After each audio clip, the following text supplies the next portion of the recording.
Hola, ahora les voy a presentar la transición entre el castellano y el griego. A eso yo le llamo en forma muy personal el griego trucho. ¿Y qué es esta mezcla que vamos a hacer para poder llegar finalmente a entender la parte más difícil del griego, que es el caso? Así es que vamos. ¿Qué es un idioma trucho? Le puse trucho porque quise nomás. Es como algo falso, porque la verdad es que no va a alcanzar a ser criollo ni nada de eso. Pero voy a hablarles un poco de lo que son los criollos, aprovechando la lingüística. Cuando dos lenguas entran en contacto, estoy pensando en un grupo de personas que viene de otra nación, que hablan otro idioma, llega a un lugar y comienza a tratar de comunicarse con este lugar que no habla su idioma. Cuando dos idiomas totalmente distintos entran en contacto, entonces se produce una mezcla. Y esa mezcla es una adaptación para tratar de comunicarse. Se da principalmente en los lugares donde hay comercio, ¿ya? Entonces, esa adaptación se trata de intercambiar palabras.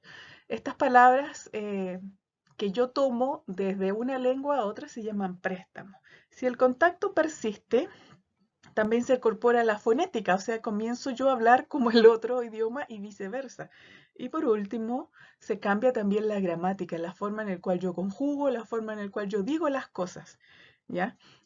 Para que cuando eso sucede, cuando pasa el tiempo, cuando estas dos lenguas en contacto comienzan a mezclarse, a eso se le llama criollo. Cuando ya pierde, por así decirlo, toda la identidad, ya sea de uno o de otro, esa mezcla se le llama criollo. Nosotros en Chile tenemos el caso, por ejemplo, de los haitianos que han llegado. Ellos hablan el creol. Creol es criollo en su idioma. Y fue la mezcla que sucedió del francés con las lenguas africanas. Entonces su criol se parece un poco al francés, pero no es francés. Y tampoco son las lenguas africanas que entraron en contacto. Es una cosa totalmente nueva. Si los haitianos vinieran en mayor cantidad a Chile y comenzaran a tratar de hablar el castellano y nosotros nos viéramos, los que hablamos el castellano, forzados a hablar y a comunicarnos con ellos, haríamos otra mezcla y ya no sería el creol de ellos, tampoco sería el castellano, sería otra. Hay países que tienen criollos, no solamente es en Haití, sino por ejemplo hay un criol que se llama el palenquero, que está en Colombia y que también es una mezcla entre lenguas africanas y el castellano. Y en el Perú hubo casi un criollo formado por el castellano y el contacto con el quechua. No alcanzó a ser criollo, pero la verdad es que el castellano andino es de pronto para el que no es de la zona muy difícil de entender por esta mezcla, este convivir tantos años de un idioma con el otro. Bueno, ahora estamos en contacto con el griego, entonces vamos a transitar de un lado a otro y lo vamos a mezclar, ¿ya? Entonces ahora vamos a comenzar con nuestro criollo, el griego trucho. Ya, entonces aquí está nuestro griego trucho. Vamos a mezclar el castellano con el griego koiné o el clásico, bajo las siguientes reglas.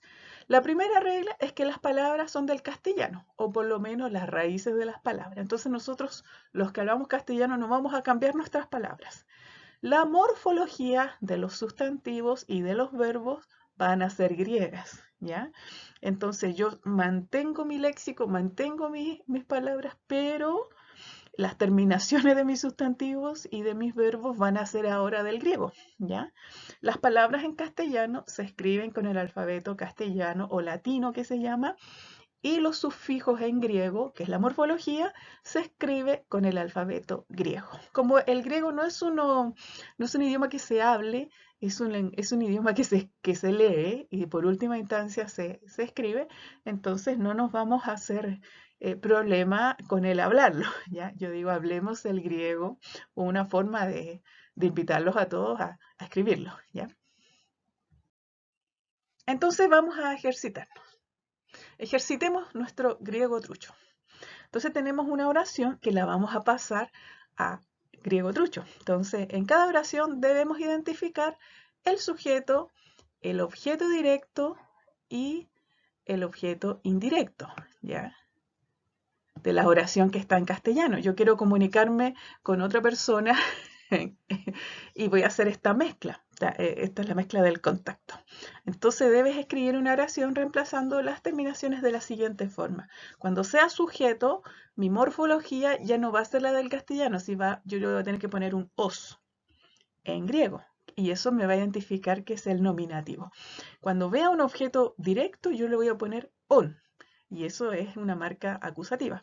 Y cuando yo vea un objeto indirecto, le voy a poner una omega con una iota suscrita. Y esa es una marca de dativo. Y cuando vea un verbo, entonces le voy a poner determinación ei.